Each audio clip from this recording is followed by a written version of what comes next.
Deməli, Quran-Kərim təhrif olunmayıb.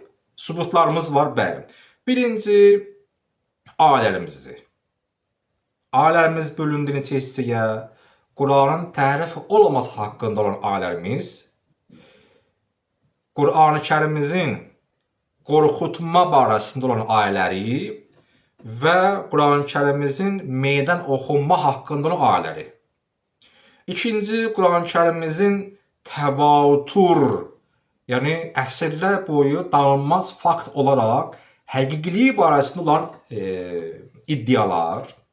Üçüncü, Quran-Kərimizin möcüzəvi xüsusiyyəti, saxtalaşan bir şey, təhrif olan bir şey nə cür möcüzə ola bilər?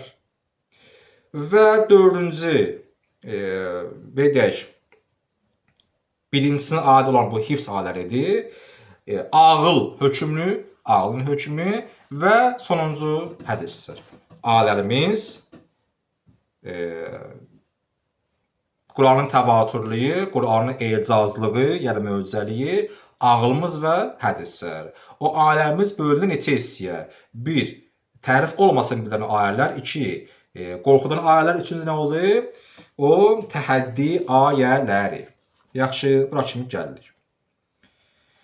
Ağlın qəti hökmü. Ağıldan gedir o söhbət. Ağıl. Məsələn, baxır duzla pesoqa, həm dəqiqədir ki, bu pesoqdur.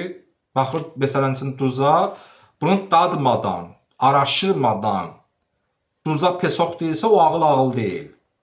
Şəxsi mənfəəti üçün, marağı üçün gəldi qərarlar demirik biz. O, oxumuşuq biz, fiqhi mənbələri hasıdır. Bizim mənbəyimiz haradır? Kitab, sünnət, icma, əqil. Əqil nədir? Ağıl, hər ağıl, normal ağıl. Şəxsi məsələdən ortaya çıxan ağıllar yox. Müəyyən marağa görə ağılların bunlar güya əşə salırlar. Bu məntiqimizə uyğun gəlmir deyənlər. O ona işimiz yoxdur. Orada hər şey kənara qoyulmalıdır. İnsafla, vicdanla qərar verilməlidir. O ağıldan gedir söhbət. Hər ağıldan yox. Ağlın qəti hökmü. Nəyə? Deyir ki, Quran təhrif olunmayıb. Seyyid Murtəza deyir, məsələn, bu demişəm sizə. Deyir, şəhərlər, hadisələr, kitablar, şeirlər, divanlar, hər hansı bir şeylər sən deyəndə, sənin zihində başqa şey yaranır. Sənin zihində yalan məlumat yaranır. Aksiomatdan elə 1 + 1 2 eləyir də bu. 2 × 2 4 eləyir, düzdür? Deyir, bu da həmsin. Sən deyən ki, Quran tərif olunmayıb. Ağlımız necə sənə deyəni bura Bakı şəhəridir, bura Gəncə şəhəridir, bura Furan rayon deyəndə sənin zihnin başqa şey əmələ gəlmir, şübhə yaranmır. Quranın təhrifində də həmsi yaranmalı deyil. Yəqinli olmalıdır. Şeyxül Füqaha, fəqihlərin şeyxi, Kaşf-ı Qita, adı Məhəmməd olub bunun, cinlərlə müşahid olub. Cinlərlə müşahid olub. Mən bu danışmışım, əlində torpaq tutur deyə bu adam riyazi hesab bilir ki, nə deyir əlindəki, həm o alim. Deyir ki, ağıl açıq aşkar buna hökmüdür. Ağıldan danışırıq. Ağıl. Adam var, ağılla nəfsi qarışdırır. Nəfsinin qərarını ağılın hökm verir. O üçün deyirlər ki, əsəbləşəndə qərar vermə. Çünki ağılın sözü deyil o, nəfsin sözüdür. Sevinəndə söz vermə. İnsan əlində bir pul gəlir, iş gəlir, nə. Açıq ağzını danışır hər şey. Ona bir 5 manat söhbət, söz verir. Buna 10.000 manat, nə. Baxırlar ki, gətir, axı sən, o görə deyirlər ki, insanın zəif cəhətlər onlardadır, həmin yerlərdə.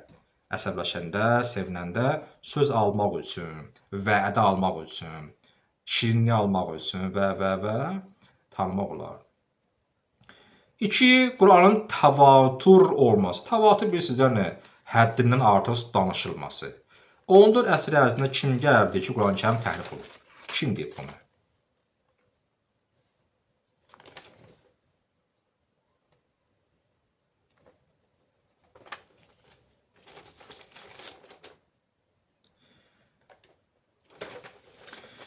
Yaxşı. Sonra. Quranın təvatür olması. Xəbər vahid nədir? Tək xəbərlə bir dənə rivayət. Bir dənə mümkün rivayət tapsaq ki, o rivayət gəlib desək ki, Quran təhrif olub. Bir dənə rivayət. Xəbər vahiddir. Onun sənədi səhih də olsa, etibarlı da olsa, qəbul olunmayacaq. Bir dənə rivayətdir. Sənədi də lap da etibarlıdır. Bu 1% gəlib dura bilər 99% rəyin qabağında. Bu rivayət ki, tərif olub. 99% rivayətdir ki, tərif olmayıb. Alsın qəbul edəsən, çoxluğu da. Xəbər vahid, sənədi səhih də olsa, hüccət deyil. Qiraat barəsində olan bu məsələ barəsində. Təhrifi barəsində. Əllamə Hilli, şia alimidir. Deyir ki, hamı bu fikirdədir ki, bu həmin Qurandır. Peyğəmbər gələn Quran hələ bu Qurandır. Məhəmməd ibn Əli Təbətabai deyir ki, Quranın, burada bəzi alimlər adları var, mən nəyə çəkirəm, çünki bilək də, adlar çoxdur, hər bir alimin Quran barəsində fikri var, mən bəhs edirəm. Quranın hər bir cüzü təfsirsizdir, təhrifsizdir. Quranın hər bir hissəsi, nöqtəsi, hərfli, hamısı nədir?